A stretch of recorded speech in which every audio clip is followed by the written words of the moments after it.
Colorado Territory, 1885. Cassandra Brooke stared at the empty desk across from her, the wood surface polished to a shine that reflected the morning sunlight streaming through the window. Her father's absence still felt like a physical wound 3 months after his passing. The ledger before her confirmed what she already knew. The Double B Ranch was hemorrhaging money faster than a gunshot victim bled out on a saloon floor. Miss Brooke, her housekeeper, Martha, appeared in the doorway.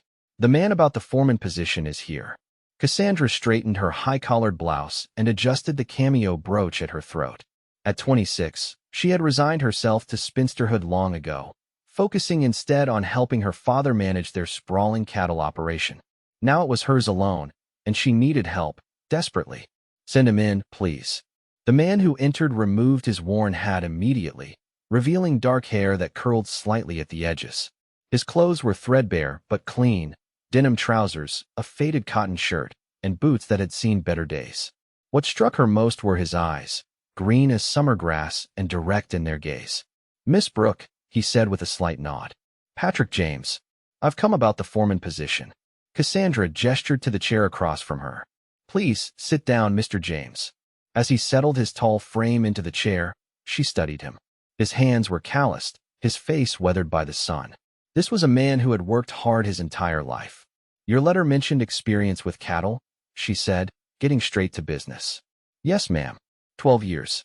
Started as a boy on my father's small spread in Texas. Worked my way up on the Cutter Creek outfit in Wyoming. Then 2 years as assistant foreman on the Circle M in Montana." "Why leave a position as assistant foreman?" A shadow crossed his face. "The owner's son took over. Changed how things were run. I believe in treating animals and men with respect." Cassandra studied the papers before her. His references were impeccable, but something wasn't adding up. "Mr. James, these credentials suggest you could be running your own operation by now. Why seek employment here?" He held her gaze steadily. "Life doesn't always follow the path we expect, Miss Brooke. I had my chance at my own spread once. Lost it in the drought of '82. His voice was matter-of-fact, without self-pity. Cassandra felt a flutter of recognition. She understood loss all too well. "The Double B is in trouble, Mr. James. My father's death left me with debts, unreliable workers, and a herd that needs attention before winter. I need someone who can turn things around quickly.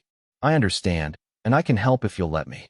His confidence was quiet but unmistakable. What choice did she have? The other applicants had been either incompetent or condescending, assuming a woman couldn't possibly understand ranching.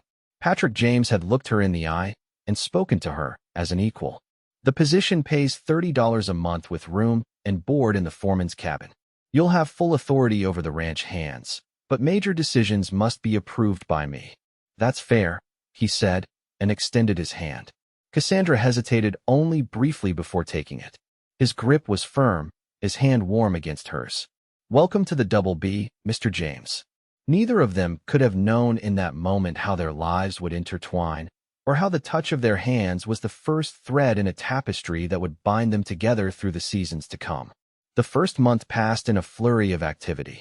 Patrick rode out before dawn each day and returned after dusk, taking inventory of the herd, mending fences, and whipping the lazy ranch hands into shape. 3 quit within the first week.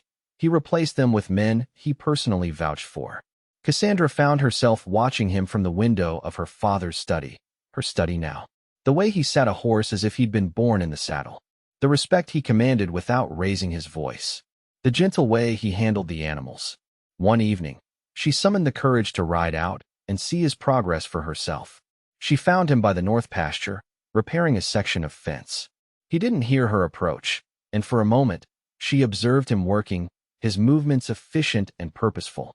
"Miss Brooke," he said, suddenly aware of her presence. He stood, wiping his hands on his trousers. "Mr. James, I wanted to see the improvements you've been making." He nodded, gesturing to the repaired fence. "We've secured the perimeter and separated the yearlings from the main herd. I've counted 347 head total. About 50 less than your ledger showed." Cassandra frowned. "That's concerning. Cattle rustling is my guess. I've arranged for night patrols starting tomorrow." She nodded, impressed by his initiative. "And the men? I noticed new faces. Good men. Loyal. They'll work hard for fair treatment and fair pay." He paused. I hope you don't mind, but I promised them a small bonus if we meet the fall delivery quotas. She raised an eyebrow. That's presumptuous, considering our financial situation. Patrick met her gaze steadily. Sometimes you have to spend money to make money, Miss Brooke. These men will earn back that investment tenfold. There was something in his confidence that made her want to believe him. Very well, Mr. James. I'll trust your judgment. As she turned to leave, he called after her. Miss Brooke, would you like to see something? Curious, she followed him to a small rise overlooking the western pasture. The setting sun painted the landscape in hues of gold and amber, casting long shadows across the grass. Below them, a group of new calves frolicked near their mothers. Spring calving was better than I expected, Patrick said. Those little ones represent your future. Cassandra felt a lump in her throat. How long had it been since she'd simply appreciated the beauty of her own land? Her father had loved these moments, the quiet contemplation of a day's work well done. Thank you, Mr. James, she said softly, for showing me this. In the fading light, she couldn't be certain, but she thought she saw him smile. A genuine smile that transformed his serious face and made her heart skip in a way that both confused and frightened her. As they rode back to the ranch house side by side, Cassandra found herself wondering about the man beside her. What secrets lay behind those green eyes? What had really brought Patrick James to her door? And why couldn't she shake the feeling that there was more to his story than he'd revealed? The summer heat bore down mercilessly on the Colorado plains, turning the grass brown and the earth hard. Cassandra spent her mornings with the ranch books and her afternoons helping Martha preserve vegetables from the kitchen garden. The banker, Mr. Hollister, had visited twice, his thinly veiled threats about loan repayment becoming increasingly direct. Perhaps you should consider selling, Miss Brooke, he'd suggested during his last visit. Edmund Crawford has expressed interest in acquiring the Double B. He'd pay a fair price. The very thought made her blood boil. Edmund Crawford owned the largest ranch in the county and had been trying to absorb the Double B for years. Her father had resisted until his dying day. The Double B is not for sale, Mr. Hollister, she'd replied firmly. You'll have your payment by the end of fall roundup. Now, staring at the figures in her ledger, she wondered if she'd made a promise she couldn't keep. A knock at the study door interrupted her worries. Patrick stood there, his hat in his hands. She noticed he'd gotten a haircut, and his shirt, while still worn, was crisp and clean. Miss Brooke, may I have a word? Of course, Mr. James. Please, come in. He entered, but remained standing. I've been thinking about the fall cattle drive. Prices are better in Denver than in the local market. If we can get the herd there, we could increase our profits substantially. Cassandra frowned. Denver is over 100 miles away. Yes, ma'am. It would mean a 2-week drive, at least. But the price difference would make it worthwhile. Do we have enough men? We'd need to hire a few more temporarily, but I've got reliable contacts. He paused. There's something else. I believe we should consider investing in some Hereford bulls. She looked at him in surprise. Herefords? That's a significant investment. They're hardier in our winters than the Longhorns, and the meat brings premium prices. Crossbreeding could strengthen our herd for the future. His use of our wasn't lost on her. Despite his status as an employee, he spoke as if the ranch's success was personal to him. I'll consider it, she said.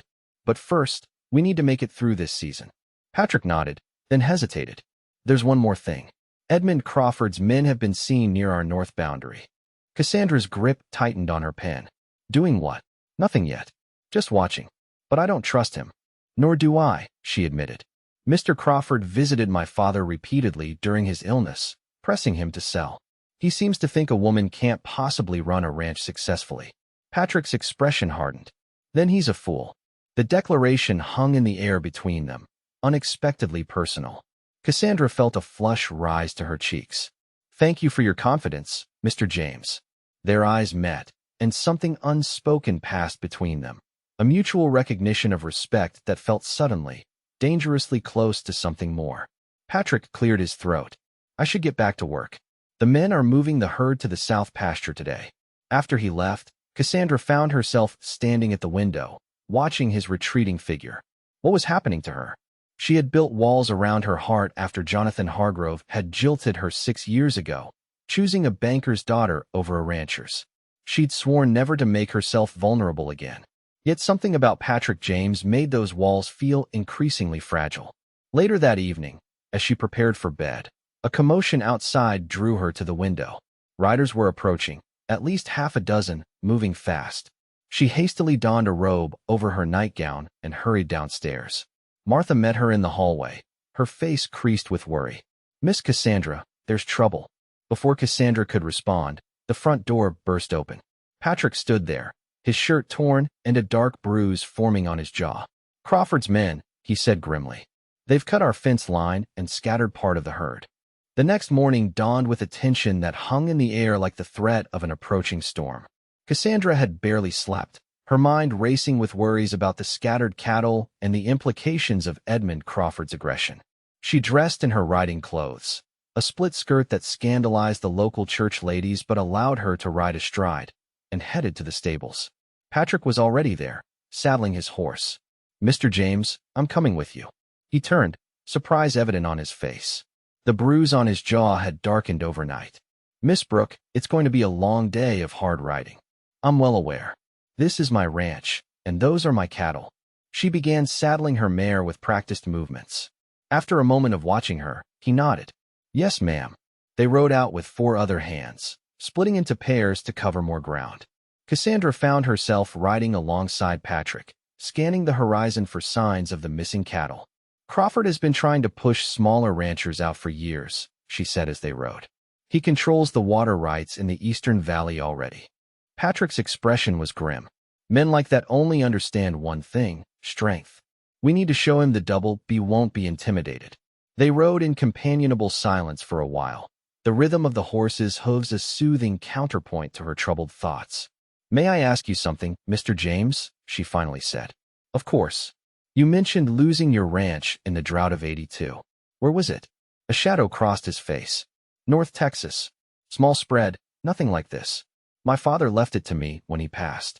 I built it up from nearly nothing. Had about 100 head of cattle, good grazing land." He paused. "Then the drought came. No rain for months.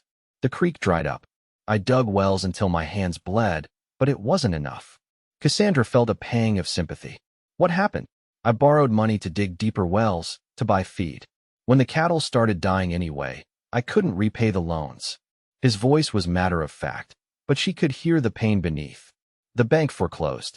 3 years of back-breaking work gone in a day." "I'm sorry," she said softly. He shrugged. "It taught me something important. A ranch isn't just land and cattle. It's heart. It's legacy." He looked at her directly. "Your father built something special here. I can see why you're fighting so hard to keep it."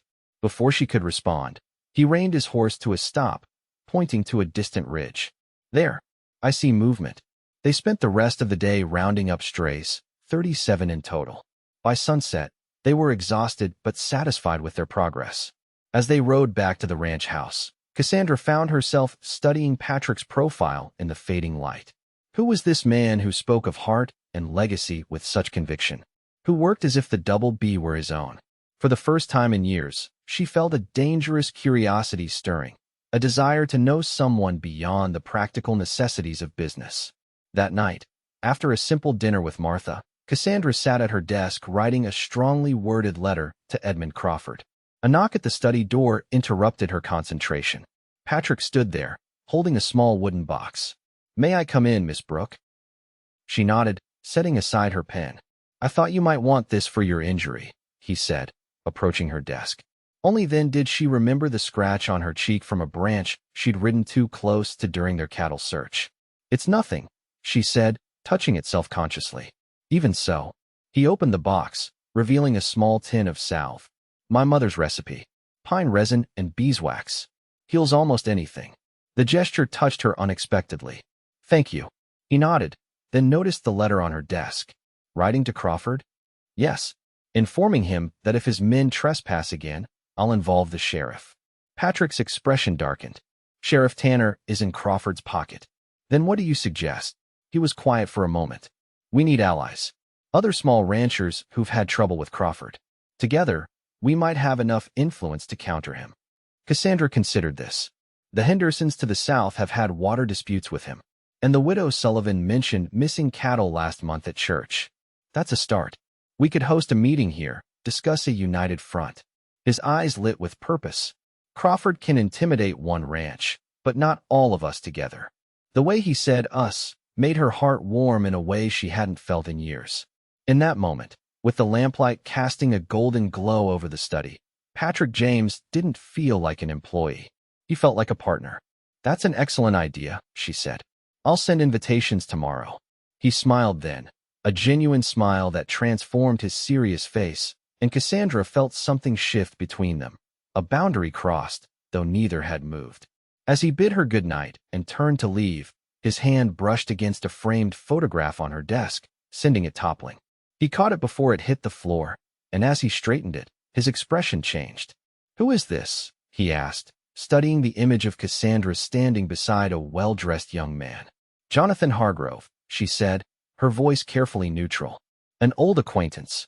Patrick seemed to study the photograph for a moment too long before setting it down. "I see. Well, good night, Miss Brooke." After he left, Cassandra picked up the photograph, wondering why she still kept it displayed. Jonathan had broken their engagement 6 years ago, choosing wealth and position over love. Perhaps it served as a reminder to guard her heart more carefully. Yet as she prepared for bed that night, it wasn't Jonathan's face she saw when she closed her eyes, but Patrick's. His expression when he'd looked at that photograph, a flash of something that might have been jealousy. The thought both terrified and thrilled her in equal measure. The meeting of neighboring ranchers took place the following Saturday in the Double B's main house. Cassandra had spent the morning with Martha, preparing refreshments and rearranging furniture to accommodate their guests. By noon, the parlor was filled with the owners of 5 small to medium-sized ranches, all of whom had experienced problems with Edmund Crawford. Patrick stood near the fireplace, his presence solid and reassuring as Cassandra addressed the group. "Thank you all for coming," she began. "I think we all know why we're here. Edmund Crawford has been systematically attempting to force smaller ranchers out of business. He's dammed streams, cut fence lines, and I suspect he's behind the cattle rustling many of us have experienced." Nods and murmurs of agreement filled the room. "The sheriff seems unwilling to intervene," she continued. "And individually, we're vulnerable. But together, we might have enough influence to protect our interests." George Henderson, a grizzled rancher in his 60s, spoke up. "What exactly are you proposing, Miss Brooke?" Cassandra looked to Patrick, who stepped forward. "A mutual protection agreement," he said. "We establish regular patrols along our shared boundaries. If any ranch is targeted, we all respond with men and resources." Eliza Sullivan, a widow who had been running her late husband's ranch for 3 years, nodded approvingly. "Safety in numbers. I like it." The discussion continued for nearly 2 hours, with Patrick and Cassandra working seamlessly together to address concerns and refine their plan. By the end, all 5 ranchers had agreed to the alliance. As the last guests departed, Cassandra felt a new sense of hope. Standing on the porch, she watched Patrick shake hands with George Henderson. "You were magnificent in there," she said when he joined her on the porch. He looked surprised by the compliment. "It was your idea to bring everyone together. But you gave it structure, made it practical." She smiled. "We make a good team, Mr. James." His eyes met hers, and the air between them seemed to thicken. "Yes, we do, Miss Brooke." The moment was interrupted by the arrival of a rider, one of Crawford's men, judging by the brand on his horse. He reined in before the house and tipped his hat with mock politeness. "Miss Brooke," he said, his tone just shy of insolent. "Mr. Crawford requests the pleasure of your company for dinner tomorrow evening at his home." Cassandra felt Patrick stiffen beside her. "Please inform Mr. Crawford that I must decline," she replied coolly. The rider smirked. "He said you might say that. He also asked me to mention that the bank has sold your mortgage to him. He thought you might want to discuss terms." The news hit her like a physical blow. Crawford now held her loan. That meant he could call it due at any time, demand immediate payment she couldn't possibly make. "I'll consider his invitation," she managed to say. After the rider departed, she turned to Patrick, her composure crumbling. "If what he says is true, Crawford could force me to sell." Patrick's face was grim. "It's a trap. Don't go alone. I don't see that I have much choice." His hand touched her arm, the contact sending an unexpected warmth through her despite the circumstances. "Then I'm coming with you." "As what?" "My foreman." "As whatever you need me to be." The intensity in his voice made her breath catch. Later that evening, after she'd sent a reluctant acceptance to Crawford, Cassandra found Patrick in the barn, checking on a mare about to foal. "Mr. James," she said softly, not wanting to startle him. "I've been thinking about tomorrow." He straightened, wiping his hands on a cloth. "So have I. Crawford will be looking for weaknesses. If he knows how precarious our financial situation is." Patrick stepped closer. "He won't find weakness, Miss Brooke. He'll find determination." His confidence bolstered her own. "Thank you for agreeing to accompany me. I find I'm relying on you more than I expected when I hired you." Something flickered in his eyes, a warmth, a question. "I'm glad to be of service." The words were formal, but his tone was anything but.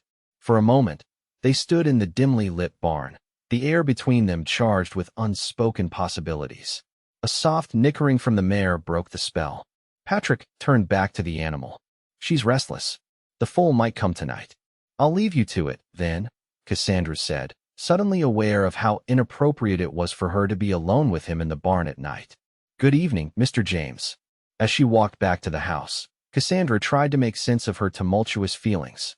Patrick James had become essential to the Double B in just a few short months. But was he becoming essential to her as well? And if so, what did that mean for a woman who had sworn never to give her heart away again? The thought troubled her sleep, and she dreamed of green eyes and gentle hands and promises she feared to trust. Edmund Crawford's mansion stood on a hill overlooking his vast ranchlands, a testament to his wealth and power. As Patrick guided their buggy up the long drive, Cassandra smoothed her best dress, a deep blue silk with modest lace trim that had belonged to her mother. "Remember," Patrick said quietly, "he wants to intimidate you. Don't let him." Cassandra nodded, drawing strength from his presence beside her. Patrick had traded his work clothes for his Sunday best, still modest compared to what Crawford's men would wear, but clean and dignified. A servant met them at the door and led them through an opulent entryway into a formal dining room where Edmund Crawford awaited. He was a large man in his 50s, with thinning hair and the ruddy complexion of someone who enjoyed fine whiskey a bit too much. "Miss Brooke," he said, coming forward to take her hand. His eyes flickered dismissively over Patrick. "I don't believe I extended my invitation to include employees." "Mr. James is here as my advisor," Cassandra replied coolly. "Given that you wish to discuss business matters, I thought it appropriate." Crawford's smile tightened, but he gestured for them to sit. The meal that followed was elaborate, far more food than 3 people could possibly eat, clearly intended to showcase his wealth. "I understand congratulations are in order," Crawford said as the main course was served. "Your little alliance with the other small ranchers is quite charming. We find strength in cooperation," Cassandra replied evenly. Crawford chuckled. "Admirable, but ultimately futile. The future of ranching in this territory belongs to operations with the capital to modernize." He turned his attention to Patrick. "You seem to have made quite an impression on Miss Brooke in a short time, Mr. James. Tell me, what brought you to the Double B? Your references suggest you could have found employment on more stable operations." Patrick met the older man's gaze directly. "I recognized quality when I saw it. The Double B has excellent breeding stock and good water rights. Under proper management, it has tremendous potential." "Potential," Crawford repeated, swirling his wine. "Perhaps, but potential requires capital to realize. Which brings me to the purpose of our meeting." He turned to Cassandra. "Your father borrowed heavily in his final years. The note now stands at $12,000, due in full by December 1st. Cassandra maintained her composure, though inside she was reeling. December was just 3 months away, and even with a successful cattle drive, she couldn't hope to raise that much. "Those weren't the original terms," she said. "The terms allow for the note to be called at the holder's discretion. I am now the holder." Crawford's smile was predatory. "However, I'm prepared to be generous. I'll offer you $15,000 for the entire property. You'd walk away with $3,000 in cash, enough to establish yourself comfortably elsewhere." Patrick's hand tightened on his fork. "The Double B is worth at least $30,000. Crawford ignored him, keeping his eyes on Cassandra. "Consider carefully, my dear. Winter is coming. Cattle prices are uncertain. You're a woman alone in a harsh business." "She's not alone," Patrick said, his voice low and firm.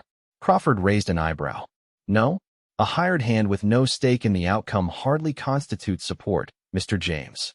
Cassandra placed her napkin beside her plate and stood. "Thank you for dinner, Mr. Crawford, but I believe we're finished." The Double B is not for sale at any price. As they rode home through the gathering darkness, Cassandra finally allowed her composure to crack. 12,000 by December, she whispered. It's impossible. Patrick was quiet for a long moment. Not impossible. Difficult, but not impossible. How? Even if the Denver prices are good, we couldn't clear more than 8,000 from the cattle drive. There might be another way. He hesitated. I've been corresponding with a cattle buyer from Chicago. He's looking for quality breeding stock to improve northern herds. He'd pay premium prices for our best animals. Cassandra turned to him, surprised. You've been writing to buyers on behalf of the ranch. I hope you don't mind. I've been exploring every avenue to increase profits. His initiative touched her deeply. No, I don't mind. I appreciate your commitment. They rode in silence for a while, the rhythm of the horses' hooves a soothing counterpoint to her churning thoughts. Why are you doing this, Mr. James? She finally asked. Working so hard for the Double B, I mean. It's above and beyond what I'm paying you for. Patrick kept his eyes on the road ahead. Because I believe in what we're building here. Because I know what it's like to lose something you love. He paused. And because I've come to care about the people involved. The simple honesty in his voice made her heart skip. Before she could respond, they crested a hill and saw flames in the distance, coming from the direction of the Double B. They drove the buggy hard down the road, fear clutching at Cassandra's heart as the flames grew larger. As they approached, she could see it wasn't the main house burning but the barn. Ranch hands formed a bucket line from the well, desperately trying to contain the blaze. Patrick leaped from the buggy before it fully stopped. Get the horses out, he shouted, running toward the structure. Cassandra gathered her skirts and ran after him. The heat was intense, the air thick with smoke. Through the open barn doors, she could see men leading terrified horses to safety. The pregnant mare Patrick had been tending was still inside, trapped in a rear stall. Without hesitation, Patrick plunged into the burning barn. Cassandra's heart stopped as the roof timbers groaned ominously. The roof's giving way, someone shouted. Get out. Long seconds passed. Then Patrick emerged from the smoke, leading the frightened mare. They had barely cleared the doorway when a section of the roof collapsed behind them in a shower of sparks. Through the night, everyone worked to extinguish the fire. By dawn, the barn was a smoldering ruin, but miraculously, no lives, human or animal, had been lost. Exhausted and soot-covered, Cassandra found Patrick checking the mare, who had been settled in a makeshift pen near the house. You could have been killed, she said, her voice raw from smoke and emotion. He looked up, his face streaked with ash. I couldn't leave her. How did it start? His expression hardened. It wasn't an accident. I found a broken lantern deliberately placed against the hay storage. Crawford, she whispered. Most likely. He straightened, wincing slightly. You're hurt, Cassandra said, noticing how he favored his left side. It's nothing. A beam grazed me. Let me see. Her tone brooked no argument. Reluctantly, he lifted his shirt, revealing an angry red welt across his ribs. Without thinking, Cassandra reached out, her fingers gently tracing the injury. She felt his sharp intake of breath at her touch. Their eyes met, and something electric passed between them. For a moment, the world narrowed to just the two of them, standing close in the early morning light, her hand against his skin. The sound of approaching footsteps broke the spell. Cassandra stepped back as Martha appeared with a tray of coffee and biscuits for the exhausted workers. This changes everything, Cassandra said later, when they had a moment alone. We have to rebuild the barn before winter, which means funds that should go toward paying off the loan. Patrick's expression was grim but determined. We'll manage. The alliance we formed can help. Neighbors helping neighbors. It's the way of the West. Sure enough, by mid-morning, riders from the neighboring ranches began to arrive, bringing lumber, tools, and willing hands. George Henderson brought his entire crew. Eliza Sullivan arrived with food for the workers. Crawford threatened all of us, Henderson said gruffly. This is our way of showing him we stand together. The community's response moved Cassandra to tears. As the day progressed, the framework of a new barn began to take shape. Patrick organized the work crews efficiently, his quiet authority respected by all. By sunset, they had accomplished what would have taken the Double B's crew alone a week or more. As the neighbors departed with promises to return the next day, Cassandra stood beside Patrick, watching the last wagon leave. "I never expected this," she said softly. "It's what happens when you treat people with respect and fairness," Patrick replied. "They stand with you when times are hard." Looking at him in the fading light, Cassandra realized something had fundamentally changed. The barn fire had destroyed more than just a building. It had burned away the careful distance she had maintained between herself and Patrick James. In its place was something new and frightening and exhilarating. That night, she wrote in her journal for the first time in months. "I find myself thinking of him constantly. The way he moves, the quiet confidence in his voice, the gentleness of his hands. Today I touched him, and it was as if a current passed between us. I am terrified by these feelings. After Jonathan, I swore I would never trust my heart to a man again. Yet Patrick is nothing like Jonathan. He values what is real and true, not wealth or position. When he looks at me, I feel seen, not as the owner of the Double B, but as Cassandra. I don't know what to do with these feelings. I don't know if he could ever see me as more than his employer. And even if he did, what then? A woman in my position cannot afford to follow her heart." She closed the journal, her thoughts in turmoil. Outside her window, the moon illuminated the half-built barn where Patrick and two loyal hands were keeping watch, wary of another attack. As she watched his silhouette moving among the shadows, Cassandra admitted to herself a truth she could no longer deny. She was falling in love with her foreman. The realization was both wonderful and terrible. For even if Patrick returned her feelings, what future could they possibly have with Crawford holding the ranch's fate in his hands? The new barn rose quickly thanks to the continued help from neighboring ranches. As September gave way to October, the Double B was abuzz with preparations for the cattle drive to Denver. Patrick had selected the best 300 head for the journey, leaving the remaining herd under the protection of the Alliance. The morning of departure, Cassandra stood on the porch watching the cowboys make final preparations. Patrick rode over to her, looking every inch the trail boss in his duster coat and wide-brimmed hat. "We should reach Denver in 2 weeks, weather permitting," he said. "I've arranged for the cattle buyer from Chicago to meet us there." Cassandra nodded, fighting an unexpected urge to ask him not to go. "Be careful. Crawford may have men watching the trail. We'll be vigilant." He hesitated. "Will you be all right here alone?" "I won't be alone. Martha's here, and Henderson's sons have agreed to help patrol our boundaries." She managed a smile. "I'm more concerned about you facing the dangers of the trail. I've made this drive a dozen times. We'll be fine." His expression softened. "I'll bring back enough money to start making Crawford nervous." The confidence in his voice bolstered her own. "I believe you will." For a moment, they looked at each other, so much unspoken between them. Then Patrick touched the brim of his hat in salute and rode off to join the waiting men. Cassandra watched until they disappeared from sight, a strange emptiness settling in her chest. The ranch felt different without Patrick's steady presence, quieter, less certain. The days passed slowly. Cassandra kept busy with ranch work, helping the remaining hands prepare for winter and meeting with the Alliance to strengthen their mutual defenses. Each night, she found herself standing on the porch, looking toward the northern trail, though she knew it was too soon for any news. On the 10th day after the drive's departure, a lone rider approached the ranch house. Cassandra recognized Edmund Crawford's foreman, a hard-faced man named Miller. "Miss Brooke," he said, touching his hat with minimal courtesy. "Mr. Crawford asked me to deliver this." He handed her an envelope and rode away without waiting for a response.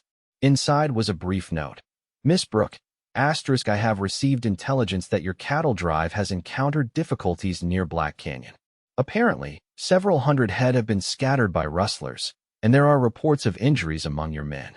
As the holder of your mortgage, I am concerned about this potential financial setback. My offer to purchase the Double B remains open, though in light of these developments, I must reduce it to $12,000, just enough to clear your debt.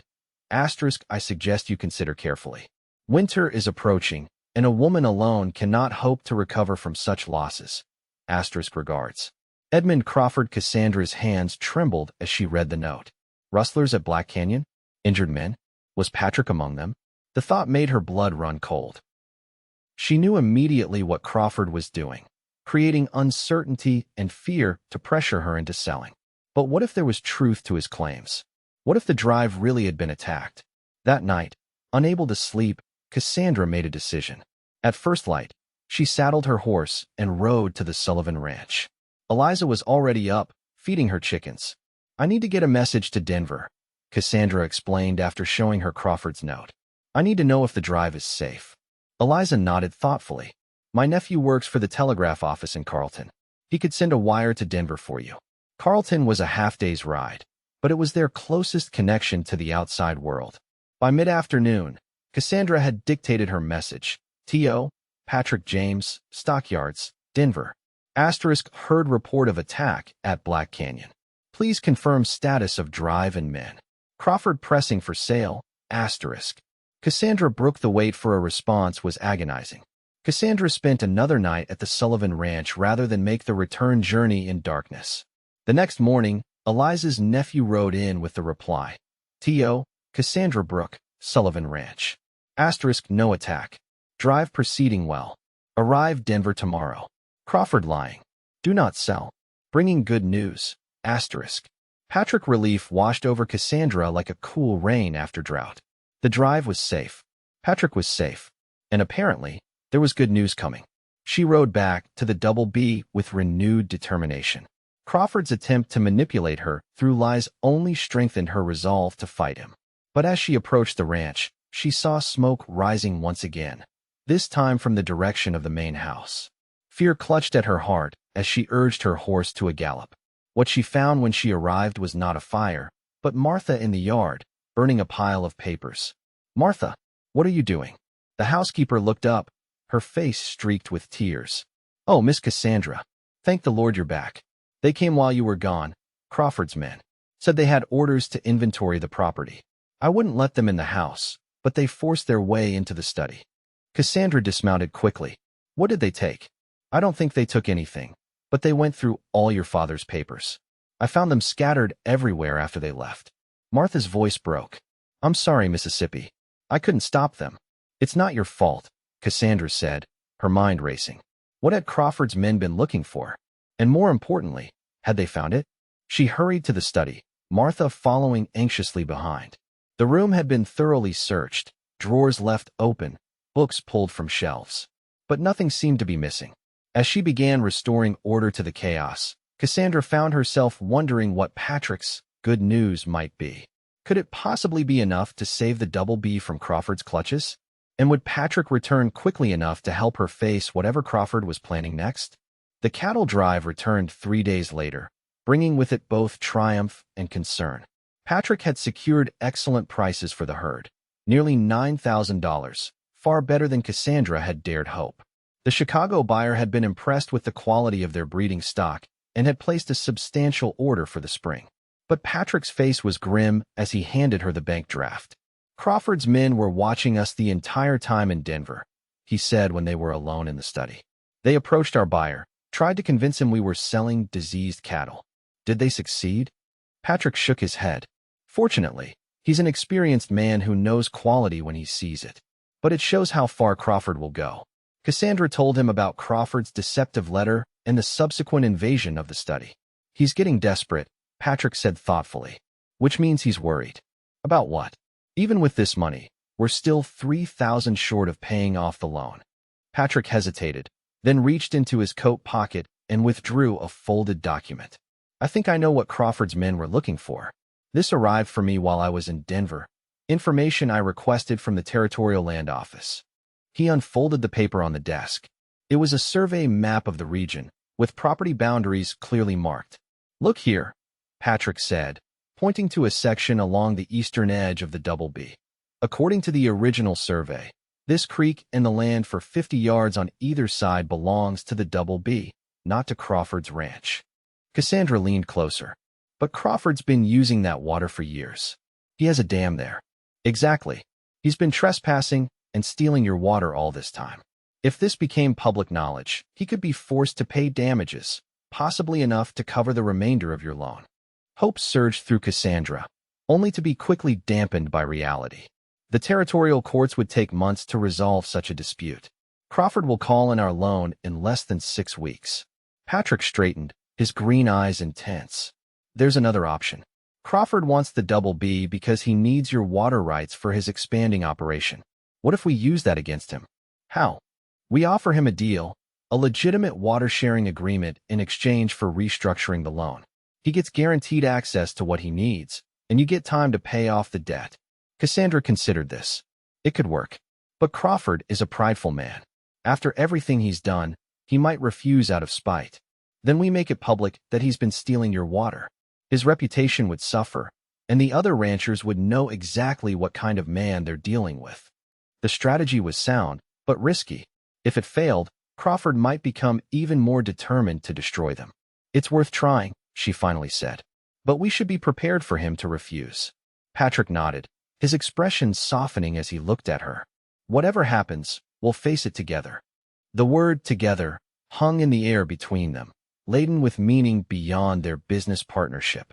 For a moment, Cassandra allowed herself to imagine a future where they truly were together, not as employer and foreman, but as equals, as partners in every sense. The thought must have shone in her eyes, because Patrick took a step closer, his voice dropping to a near whisper. Cassandra. It was the first time he had used her given name. The sound of it on his lips sent a shiver through her. Before he could continue, a commotion outside broke the moment. They moved to the window to see riders approaching, Crawford and 3 of his men. It seems our opportunity has come sooner than expected, Patrick said grimly. Cassandra straightened her shoulders, drawing strength from Patrick's presence beside her. Let's give Mr. Crawford a surprise. They met Crawford on the porch, presenting a united front. The older man dismounted, his expression smug. Miss Brooke, he said, ignoring Patrick. I understand your cattle drive was successful. Congratulations. However, I've come to discuss a matter of some urgency. Perhaps we could speak privately? Anything you have to say can be said in front of Mr. James, Cassandra replied coolly. He has my complete confidence. Crawford's smile tightened. Very well. I've been reviewing the terms of your loan. Given certain circumstances, I believe it would be prudent to move up the repayment date.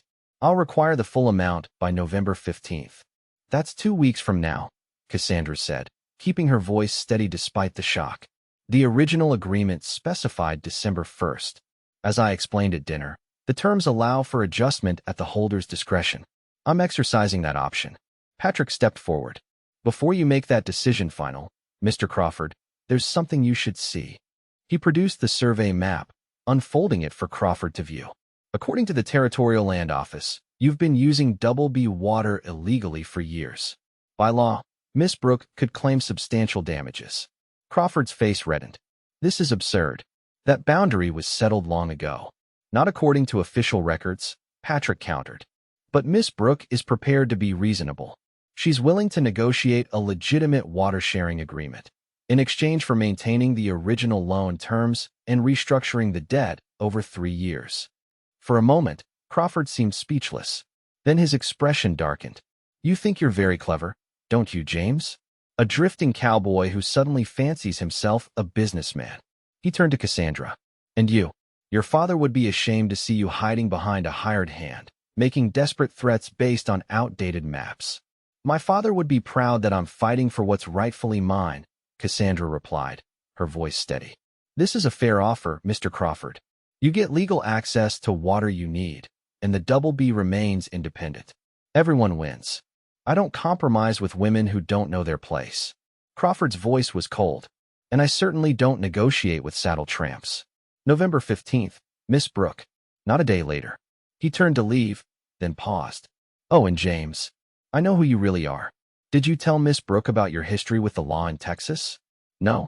Perhaps she should ask you about that before she trusts you so completely. With that parting shot, Crawford mounted and rode away, his men following. Cassandra turned to Patrick, confusion and concern warring on her face. What did he mean? What history with the law? Patrick's expression was pained. It's not what he's implying. After I lost my ranch, there was an incident with the banker who foreclosed. Words were exchanged. Punches thrown. I spent 30 days in jail for assault. Why didn't you tell me? I was ashamed. It was the lowest point in my life. I let anger get the better of me, and I paid for it. He met her gaze directly. I'm not proud of what I did, but I've never hidden from it either. It's in my past, not my present. Cassandra studied his face, searching for any sign of deception. She found none, only openness and a vulnerable honesty that touched her heart. "I believe you," she said softly. "But Crawford's refusal leaves us in a difficult position. We don't have enough money, and now we have even less time." Patrick's expression became determined. "Then we fight. We make the water dispute public. We rally the other ranchers. And—" he hesitated. "I have some savings. It's not much, about $800, but it's yours if it helps save the Double B." The offer stunned her. "You'd give your savings?" "What?" His eyes held her steadily. "Because I believe in this ranch. Because I believe in you." The words hung between them, simple and profound. Cassandra felt something shift inside her, the last of her carefully constructed walls crumbling away. "Patrick," she said, his name a whisper on her lips.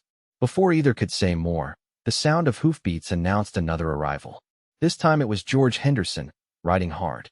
"Miss Brooke." "James," he called as he dismounted. "Crawford's men are at the north pasture, driving off your cattle." They rode hard to the north pasture, Patrick, Cassandra, and the handful of ranch hands who weren't out on patrol. George Henderson rode alongside them, his weathered face grim. "I spotted them by chance," he explained as they galloped. "At least 6 men, driving about 50 head toward Crawford's property.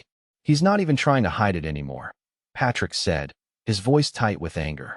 When they crested the ridge overlooking the pasture, they could see the dust cloud in the distance. Crawford's men moving the stolen cattle at a fast pace. "We can catch them before they reach Crawford's boundary," Patrick said. "Henderson, take 2 men and circle around to cut them off from the north. We'll approach from behind." The plan worked. They caught up with the rustlers just as Henderson and his men appeared ahead of them, effectively trapping Crawford's men between the two groups. "That's far enough," Patrick called out, his rifle resting across his saddle. Crawford's foreman, Miller, turned with a sneer. "This isn't your concern, James. Crawford's just collecting what he's owed." "Those cattle belong to the Double B," Cassandra said, urging her horse forward. "Return them now, or we'll involve the sheriff." Miller laughed. "Sheriff Tanner won't help you. Crawford owns him." "Maybe so," Patrick replied, "but he doesn't own the territorial marshal. Cattle rustling is a hanging offense. Are you willing to risk your neck for Edmund Crawford?" Uncertainty flickered across Miller's face. He glanced at his men, then back at the armed ranchers surrounding them. "Crawford said you wouldn't fight back," he muttered. "He was wrong," Cassandra said firmly. "And you can tell him that if he tries this again, we'll be ready."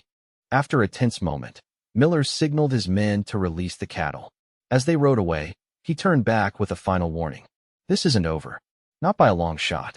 Once the cattle were secure and headed back to their grazing grounds, Henderson approached Cassandra and Patrick. "Crawford's getting desperate," the old rancher said. "That makes him dangerous." Patrick nodded. "We'll need to post guards round the clock until this is resolved." "The Alliance will help," Henderson promised. "We'll send men to patrol your boundaries."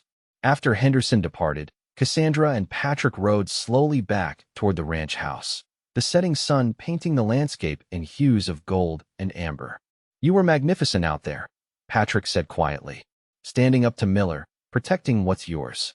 Cassandra felt a flush of pleasure at his praise. "We were magnificent together." They rode in companionable silence for a while, the events of the day settling between them. "What Crawford said," Cassandra finally ventured, "about your past. It doesn't change how I see you." Patrick's expression softened. "Thank you for that. After I lost everything, I was angry for a long time. But coming here, working with you, building something meaningful, it's helped me find purpose again. The Double B has come alive again because of you," she admitted. "When my father died, I was just trying to hold on.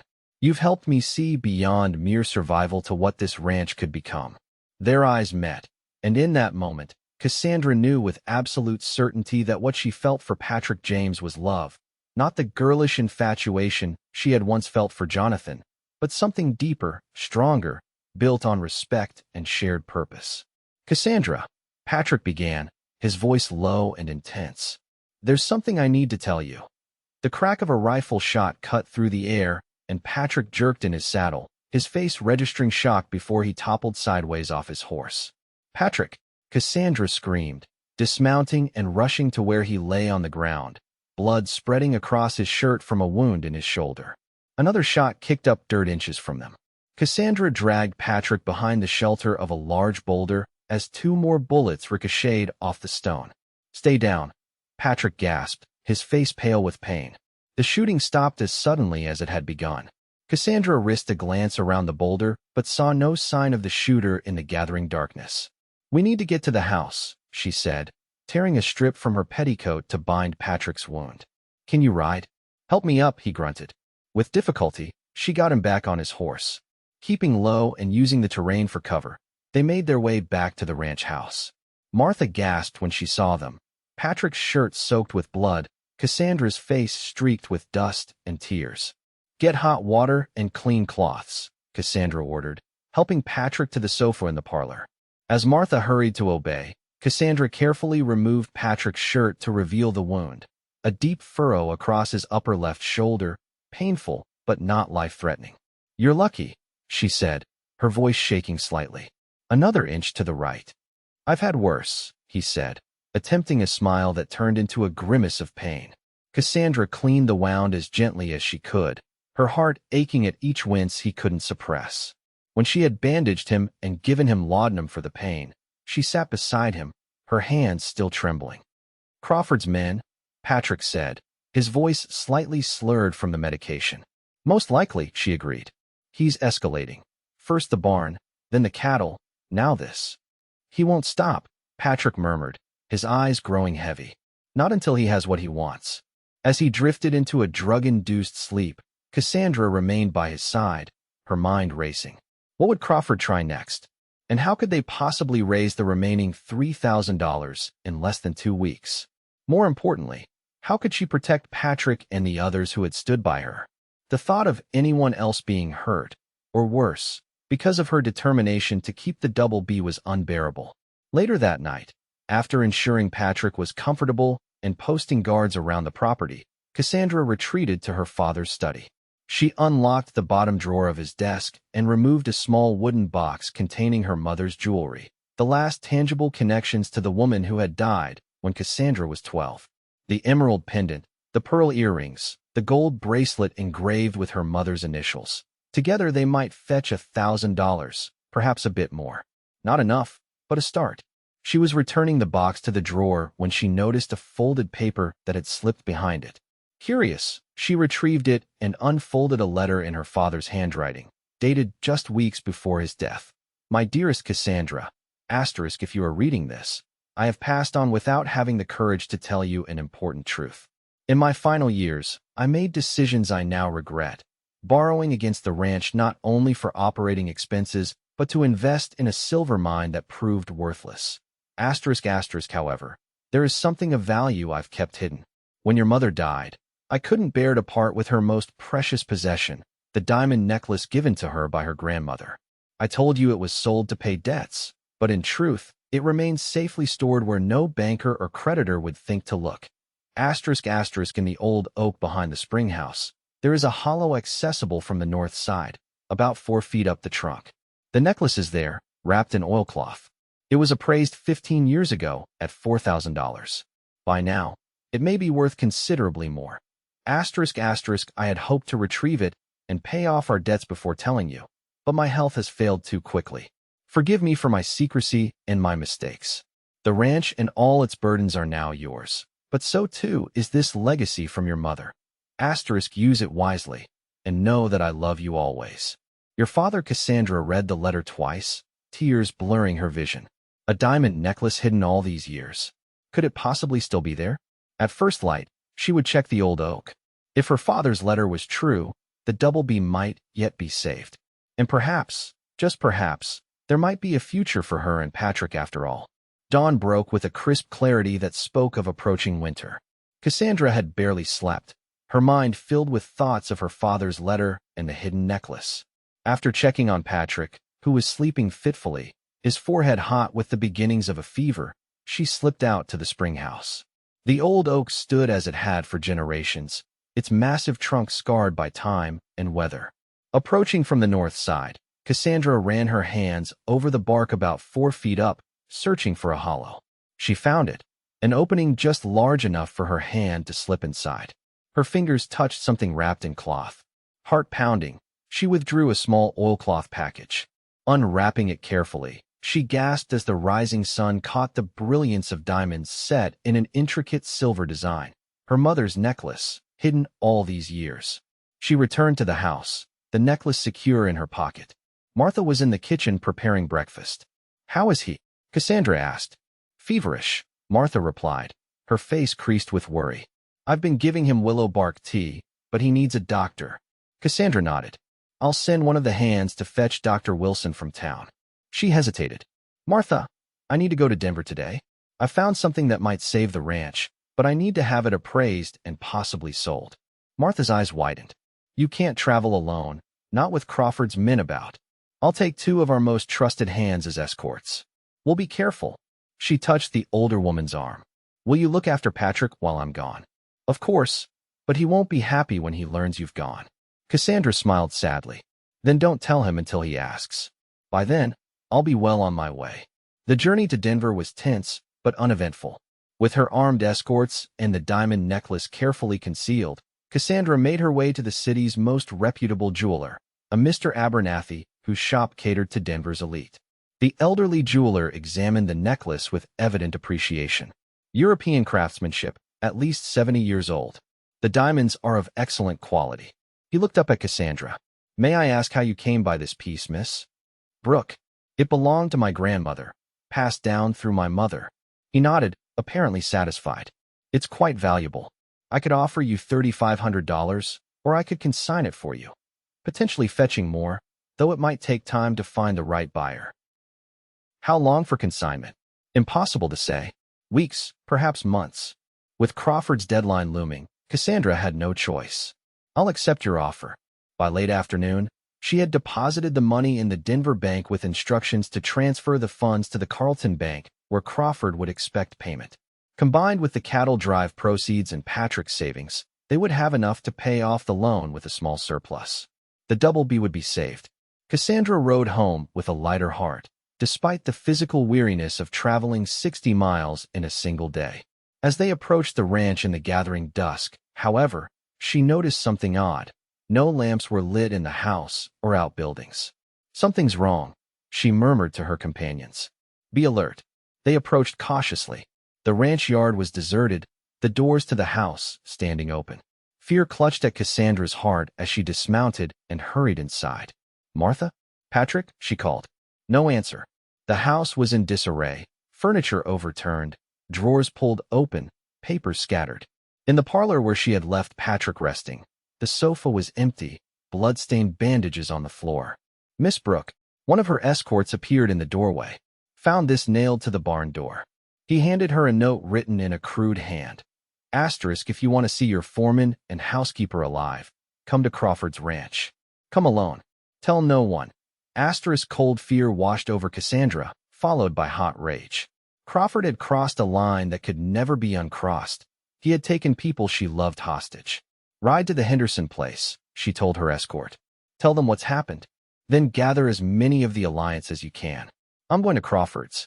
"Miss Brooke, you can't go alone." "I have to. He'll hurt them if I don't." She straightened her shoulders. "But I won't be unarmed." She went to her father's study and unlocked the gun cabinet, removing his Colt revolver.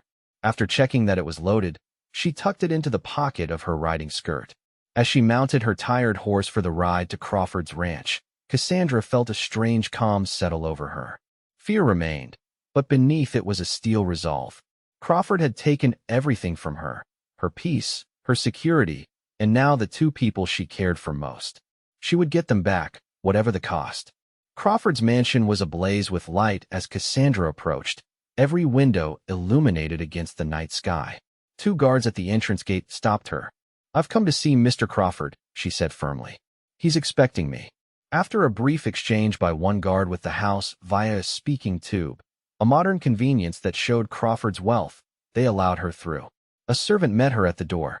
"Mr. Crawford is in the library, Miss Brooke." She followed the man through the opulent house, her hand in her pocket, fingers wrapped around the revolver's grip. The library was a large room lined with leather-bound books that Cassandra doubted Crawford had ever read. He stood with his back to a roaring fire, a glass of whiskey in his hand. "Miss Brooke, how good of you to join us." His smile was triumphant. Alone, as instructed. Where are they? She demanded, her voice steady despite her racing heart. Crawford gestured to a side door. Perfectly safe, I assure you. The door opened to reveal another room, a study or office, where Martha sat in a chair, her face pale but resolute. Patrick lay on a sofa, his face flushed with fever, his bandaged shoulder showing spots of fresh blood. Let them go, Cassandra said, turning back to Crawford. Your quarrel is with me. Ah, but they're my insurance that you'll be reasonable. Crawford set down his glass. You see, I've decided I no longer want just the double B. I want everything. The ranch, the water rights, and you, my dear. Cassandra stared at him in disbelief. What? Marriage, Miss Brooke. It's the logical solution. You retain a nominal connection to your beloved ranch, and I acquire your property legally, without the messiness of foreclosure. You're insane, she whispered. Crawford shrugged. Perhaps, but I'm also holding all the cards. He gestured to Patrick. Your foreman is in rather bad shape. Bullet wounds can turn septic so quickly without proper medical attention. And while I'm sure your housekeeper is hardy, my cellar is damp and cold, not a healthy environment for a woman her age. You're threatening to murder them. I prefer to think of it as incentivizing your cooperation. His smile was cold. What's your answer, Miss Brooke? Marriage, or watching your loyal servants suffer the consequences of your stubbornness? Cassandra's mind raced. She needed time for help to arrive, time to get Patrick and Martha to safety. I need assurances, she said. If I agree to marry you, Martha and Mr. James must be released immediately and given safe passage to town. Crawford considered this. Martha, certainly. But James? I think not. He seems far too interested in my future wife. Then no deal. You're not in a position to negotiate, my dear. Cassandra reached into her pocket, her fingers closing around the revolver. Neither are you. She drew the weapon, aiming it steadily at Crawford. Now, you will release both of them, or I will shoot you where you stand. Crawford's face registered shock, then amusement. You won't shoot me, won't I? Her voice was ice. You've threatened everything I love. You've stolen, lied, and now kidnapped innocent people. Give me one reason why I shouldn't pull this trigger. Something in her eyes must have convinced him of her seriousness. His smile faltered. Be reasonable, Miss Brooke. Even if you shot me, my men would kill you before you left the property. Perhaps, but you would still be dead. A tense silence filled the room, broken only by the crackling of the fire. Then, from the study, Patrick's voice, weak but determined. Cassandra, don't. He's not worth hanging for. She didn't take her eyes off Crawford. Open the door. Let them out. Crawford hesitated, then nodded to his servant, who opened the door fully. Martha immediately went to Patrick, helping him to his feet. Now we're all going to leave, Cassandra said. If any of your men try to stop us, I will shoot you first. Do you understand? Crawford's face contorted with rage. This isn't over. Yes, it is. A new voice came from the doorway behind Cassandra, deep, authoritative, unfamiliar. She risked a glance over her shoulder to see a tall man wearing a badge, flanked by several armed deputies. Marshal Thomas Blackburn, the man announced. Mr. Crawford, you're under arrest for kidnapping, assault, and conspiracy to commit theft. As the marshal's men moved into the room, Cassandra lowered her revolver, relief making her knees weak. She hurried to Patrick's side, supporting him with an arm around his waist. How? Crawford sputtered as deputies handcuffed him. How did you? Your foreman, Miller, was caught trying to rustle cattle from the Henderson ranch, the marshal explained. When faced with hanging, he proved remarkably talkative about your various operations. Cassandra looked at Patrick, whose fever-bright eyes held a mix of pain and pride. You came, he murmured. Of course I did, she whispered back. I couldn't lose you. 3 days later, Patrick sat propped up in bed in the Double B's guest room, his fever finally broken, his shoulder healing cleanly thanks to Dr. Wilson's care. Cassandra entered with a tray of broth and bread. You should be resting, he chided as she set the tray beside him. I've rested enough. She sat on the edge of the bed. Besides, I have news. Marshal Blackburn visited this morning. Crawford is being held for trial in Denver. They've found evidence connecting him to rustling operations across 3 counties. Good. He deserves worse for what he put you through. Patrick's face darkened at the memory. There's more. Cassandra smiled. With Crawford in custody, the bank has reverted our loan to its original terms. And with the money from my mother's necklace and the cattle drive, we can pay it off entirely. Patrick's eyes widened. Your mother's necklace? What necklace? She explained about finding her father's letter and the hidden jewelry.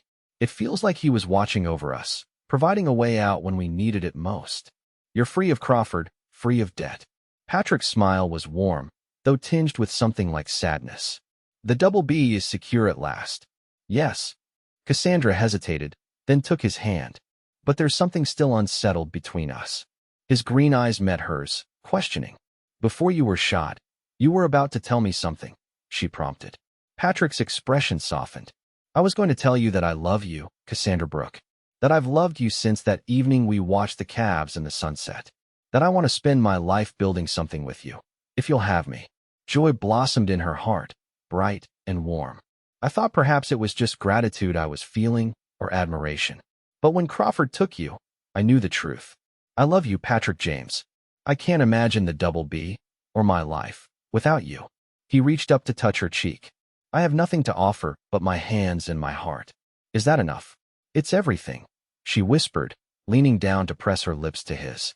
The kiss was gentle at first, then deepening with the promise of a passion they had both kept carefully restrained. When they finally parted, both were breathless. Marry me, Patrick said, his voice husky. Not because the ranch needs a foreman, but because I need you, and you need me. Cassandra smiled, tears of happiness gathering in her eyes. Yes, 1,000 times, yes. 1 year later the Double B was transformed. The new barn stood strong and tall, the cattle herd was healthy and growing, and the ranch house gleamed with fresh paint.